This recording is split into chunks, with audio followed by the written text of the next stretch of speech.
this reading. Honorable Speaker, you see, there is a tendency of the wannabes in a particular career, and I say this with tremendous respect. They want to be in a career pushing to be placed at par with the people, with the people that they are ambitiously focusing to achieve, their goal. Like, you get a clerk in my law firm wants to be called wakili or an advocate, and he's a clerk. And that is the justification this bill is also providing. That a pharmaceutical technologist wants to be at par with a pharmacist. That you define them with the same line, within the same line, a pharmacist and a technologist. I mean, they are also distinct. Even their mode of training is different. One is just basic, and the other one goes extreme in the training.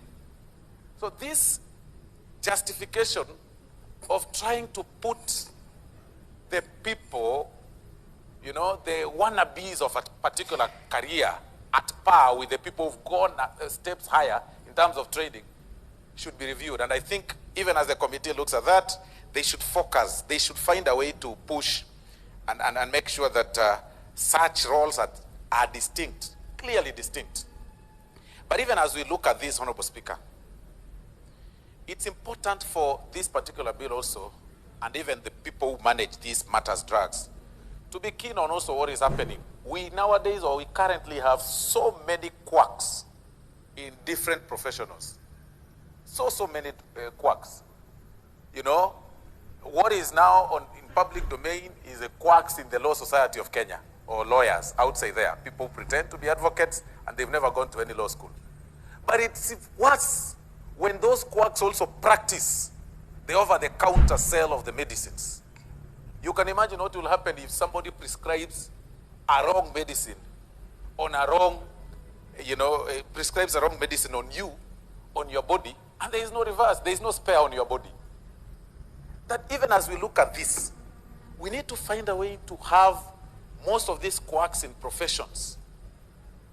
People have sacrificed, gone to school, studied very hard, opened, decided to have their businesses in pharmacy, and somebody comes next, collects allowances for another person who's gone to school, and then decides to wear a dust coat, and calls himself doc or a pharmacist, and sells drugs and prescribes drugs.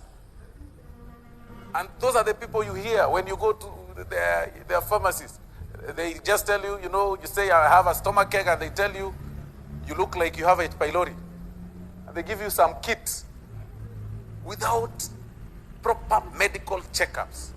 So even as we look at this whole thing, it's important for us